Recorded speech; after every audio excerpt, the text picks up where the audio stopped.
Watch this.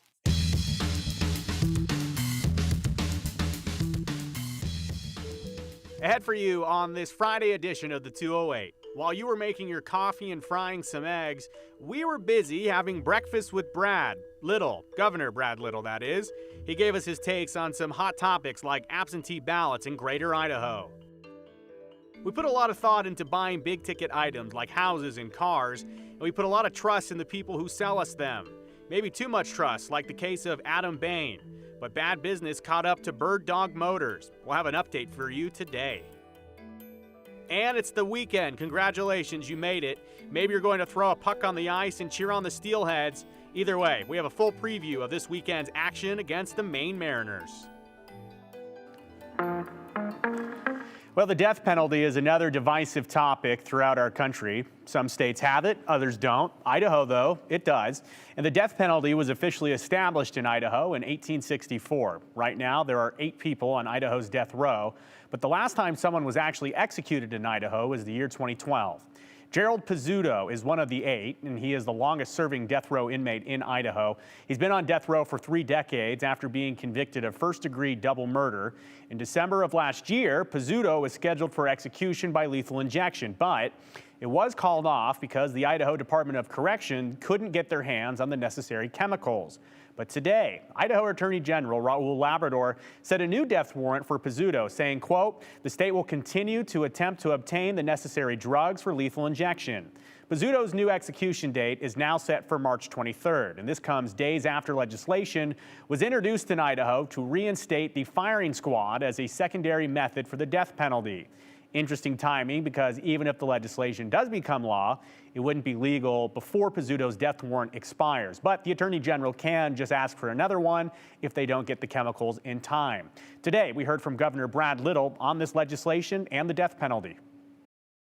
I'm a proponent for capital punishment, but we need to do it in the most dignified and humane manner that creates the least amount of stress with my corrections team. So a little bit of a hedge there. We'll see where this goes. But yes, we just heard from Governor Brad Little, and this morning we actually had breakfast with the governor as a part of the annual On the Record Idaho Press Club Breakfast with the Governor event. And Governor Little answered questions from local media outlets on the hot topics at the State House and major policy discussions across our state. Now, something Little touched on that we discussed just yesterday: absentee voting. In case you missed this, there's proposed legislation in the State House that would narrow down who can get an absentee ballot, as opposed to now where almost anyone can request one and get one. Now, the proposed law would only allow a few situations to get an absentee ballot, and that includes active duty military, if a person has an illness, disability, or they're hospitalized, people that need to work or attend university, or a person out of the country on a religious mission. The legislation also does allow for winter birds, or people who move away for winter months to a warmer area. Those people could also get an absentee ballot, but it's very narrow. Now, for this to be law, it would eventually need to be signed by Governor Little. Here's his thoughts on the divisive topic. It ought to be easy to vote and hard to cheat. That's my old Ben Usursaism that I'll insert at this point in time. I look forward to the debate, but I think absentee voting is particularly in rural Idaho, is so important that I'm not all that excited about it. So not really a yes or a no on if he supports the legislation, but you get a strong feeling for how Little views that topic. And a topic we know how Governor Little feels: his proposed Idaho Launch Program. That's an idea from Governor Little to send eligible Idaho high school student graduates $8,500 to pursue in-demand careers after high school, or for those who have a GED. Now, Little has seen some pushback on the idea from lawmakers in terms of it being a handout or a program that might not improve the job force as much as Little hopes. Still, though, Governor Little believes that his goal for the session, passing this, will have a good look at passing, considering how job development through education looks now. This turns that on its head and is driven by students and the demand in healthcare jobs, the demand in cybersecurity jobs, the demand in education jobs. So it's a total transformation. So whenever you take something that's been around for a long time and transform it, you've got a higher hurdle, and that's what we're, there was some of the debate in the House that I did not agree with. I didn't think it was accurate. I think it was a possible perception issue. I think we're going to be okay, but it's a big change. So as you heard the governor imply, Idaho launch still working its way through the State House. We'll update you as the movement goes on there. And finally for you, yes, Governor Little commented on the idea of Greater Idaho. Long story short, that is the idea to add a chunk of Eastern Oregon to Idaho. The reason from proponents of the idea, Eastern Oregon fits the culture, lifestyle, and politics of Idaho much better than Western Oregon. Little didn't say yes or no, but did touch on the long process and practical hurdles he sees with the plan. Constitutional process to move a state line, I think the last time it was done was in the early 50s or 40s, and it was just a minor adjustment. This would be a huge adjustment. It's got to pass both legislature, it's got to pass Congress, and of course one of the things it's going to do is change the electoral. There's going to be electoral votes that were blue that are going to be red under almost every scenario. So it's got a long way to go. You know, first thing that's going to happen is, unless we amend the Constitution, the size of a legislative district is going to go to 70 or 80,000. And the people that live in big districts and represent big districts complain about, people in Idaho are used to having access to their legislators. This is going to reduce the access to the legislators unless we amend the Constitution. So we've seen a lot of your text messages over the last several weeks. Does anyone know what Governor Little feels about? There you go, on Greater Idaho. And these were just a few of the topics Governor Little touched on today. Next on the news at 6, Andrew Bartline is taking a look at what Little is saying on other big topics, the way Idaho lawmakers are handling those topics, and if that lines up with what Idahoans want from lawmakers. Now, we usually see, as you just saw, Governor Little through a serious business-like lens for obvious reasons. But during our breakfast with the governor, Little got in some of his signature one-liners. And we as a team here at 208, we don't know if Governor Little knows these are signature one-liners, but our team realized he has a tendency to drop a few funny moments here and there. And those don't usually make air for you. But Today's different. It's a fun Friday, right? So there is, of course, Governor Brad Little, but within that, of course, still a guy named Brad from Emmett, as he puts it. Anyways, here's a few moments showing the latter for you. Thanks, Betsy. Well, good morning. Yeah, you didn't tell me about that on the record part. I thought that was... So that changes everything. How much time we got? Political discourse. If you're not at the table, there's a chance you're on the menu, and they better get at the table. I would never correct the press. You need a pencil? I won't name names, Betsy. I try and stay in my lane, and that's not my lane. But that's just Brad from Emmett. But I also think Brad from all the other cities probably tend to agree with me, but I kind of got a day job right now. I suppose I was supposed to say something else, Madison, but I forgot it. I talked long enough, my coffee's cold. Thanks, Betsy. Thank you. Let's sell Channel 7 their microphone back. It's all yours, man. Valley Fields is ambitious, investigative reporter. It's great. Go read Absence of Malice. Okay, I will. Thanks, Governor. Have a good Friday. So I didn't realize that Andrew was still rolling the camera when I went over to the governor to get our microphone back. But yes, we were talking about the latest movie he watched. A new movie for me to go check out this weekend, The Absence of Malice. Maybe Governor and I could launch a movie review? Probably not. Seems like he's pretty busy with his day job.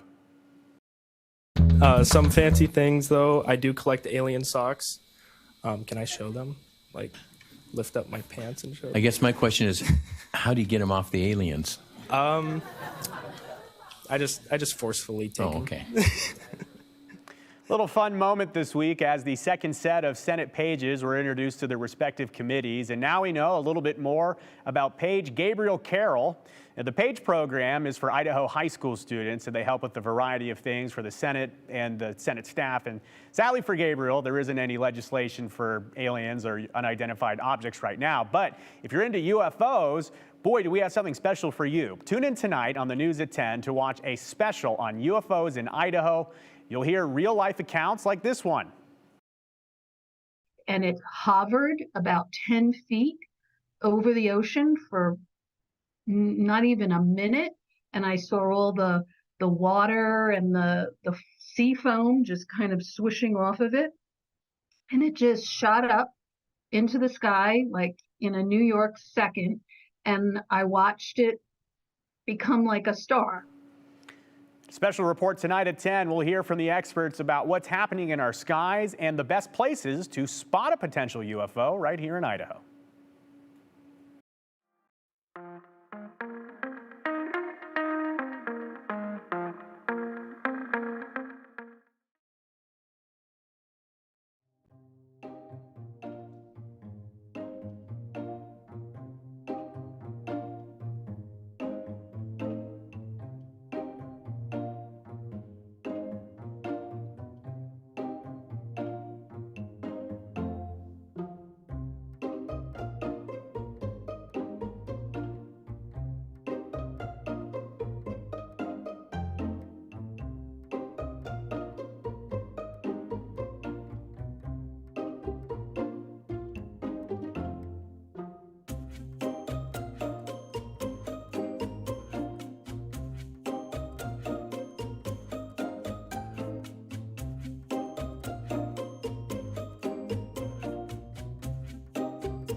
An Idaho man says that he is the latest victim of a Boise car dealership that took thousands of dollars from him and his bank. Court records allege that ByrdDawg Motors sold cars to more than 30 people without providing titles to those cars. It's left customers and their banks demanding a refund. But as Andrew Bartline shows us, getting the money back may be a bit more complicated. It's hard to understand why asking the right questions doesn't always lead to good answers. The subscriber you have dialed is not in service. Yeah, it's a mess. This is Hunter Allen. Everybody's pointing fingers, no solutions. He wants solutions regarding this car specifically, a 2016 Infiniti Q50. Nice car, all-wheel drive. It was going to be perfect for the winter time. Perfect enough for Hunter to purchase in June of 2022. He took out a $20,000 loan from Idaho Central Credit Union.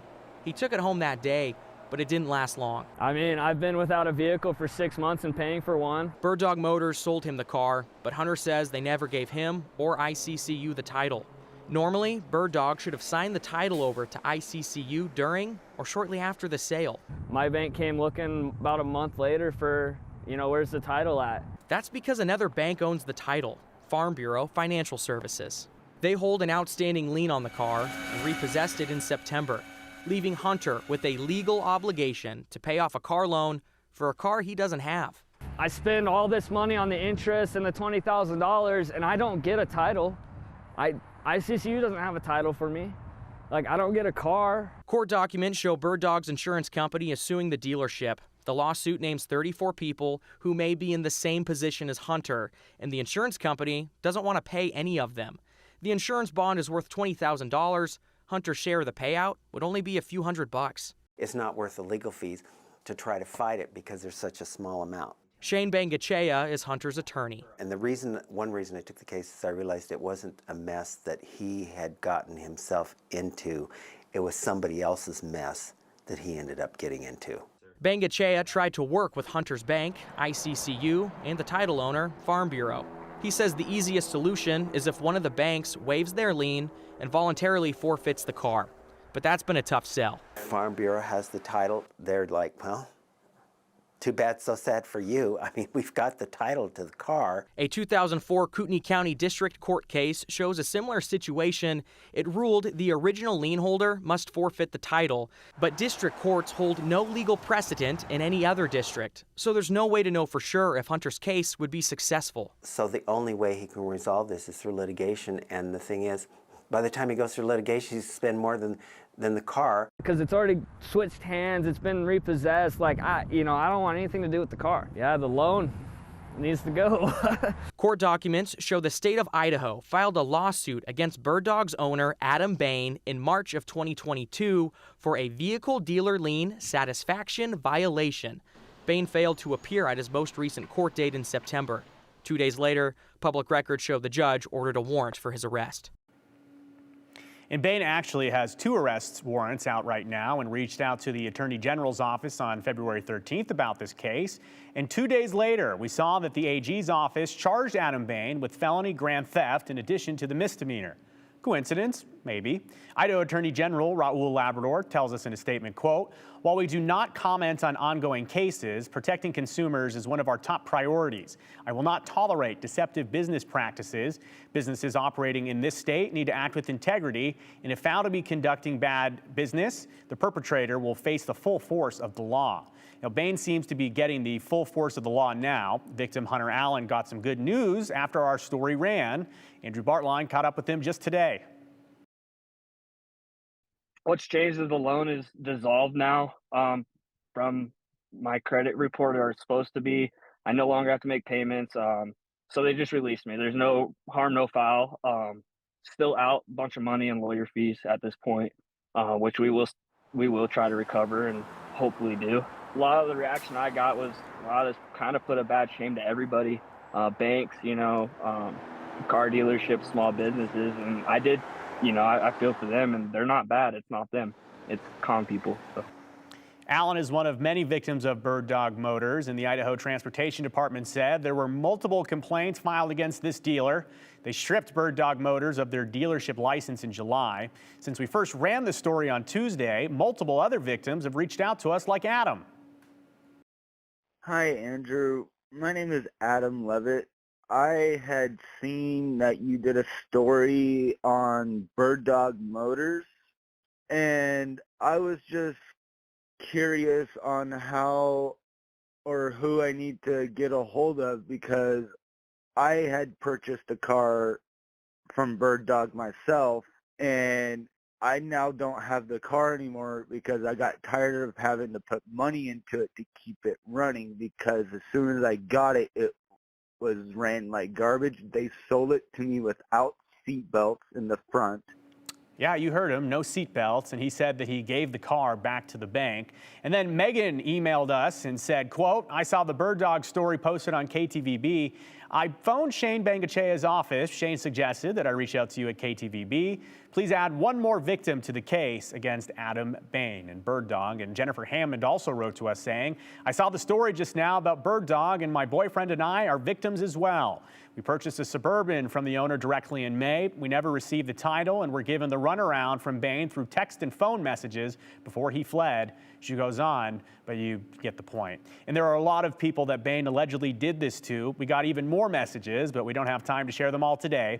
If you want to protect yourself, the advice, check out the Better Business Bureau's website to make sure that the business you're buying from is legit and the customers have had a good experience, and run the VIN on the ITD's website to see if there is an outstanding lien on a car. And like Hunter just said, make sure you see and acquire that title.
Friday night hockey is back in Boise. The Idaho Steelheads are home tonight and tomorrow against the Maine Mariners. Fun fact, the Mariners, they used to be the Alaska Aces, so you probably recognize that name, maybe a little better.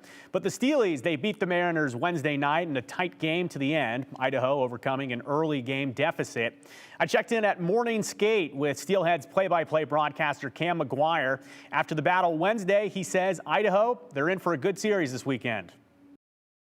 One of those things where it was kind of a feeling out process in the first period, and then the Steelheads started to settle into their identity and pulled out the 3-1 victory. But Maine is a very solid hockey team. They're second in the North Division out on the East Coast. I believe they're fourth in the Eastern Conference right now. And talking with the coaching staff and a lot of players after the game on Wednesday, they were very impressed with this Maine team and probably said it was one of the best teams, if not the best, that they've played this year.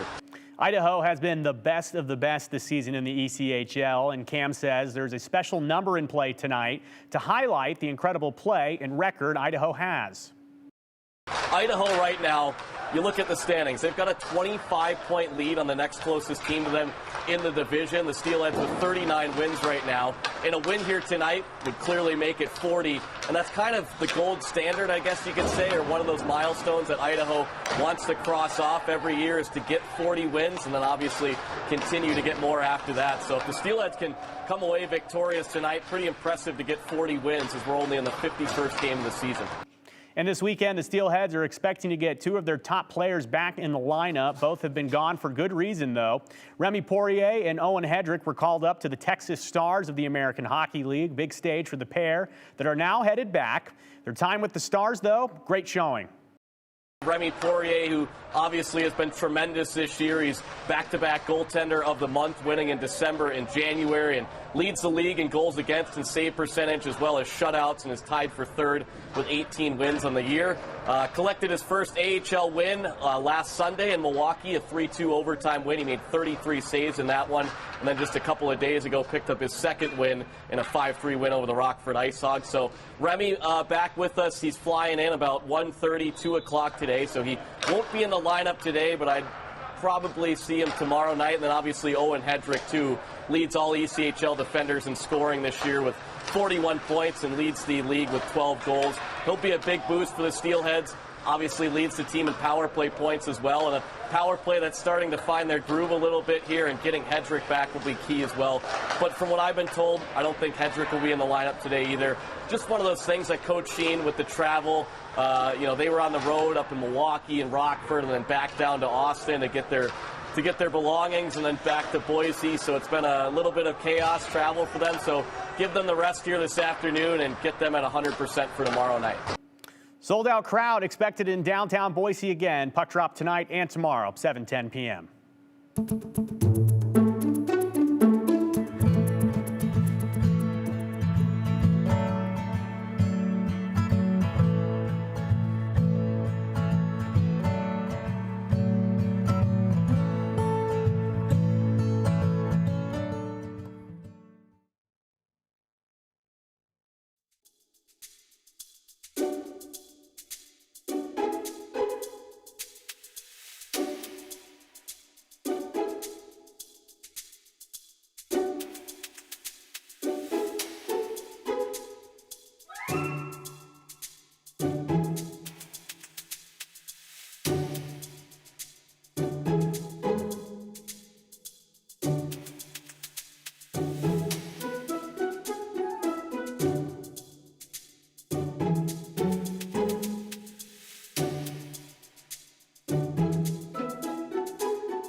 All right, folks, let's wrap up this Friday with some of your comments to the Comment-tron 7000. This person says, if this bill goes through on absentee ballots, a lot of senior citizens won't be voting. Does that have anything to do with early voting ballots mailed out to you? And if the governor doesn't like it, can he veto that? That's from Bob. Yes, if the governor doesn't like the legislation, he absolutely can veto it. And Bob, you're touching on part of the conversation here, senior citizens saying that it'd be a lot easier if we can do some absentee voting, not going to the polls. Meanwhile, though, the opponents of that idea say that, this could be about voter fraud and maintaining election security. This person says, did you know the man who coined the term flying saucer is from Boise? We like to hear that one. Maybe we'll circle back. And Phil says he wants to get to know an ET here in Idaho. Let us know if you do, Phil. See you on Monday.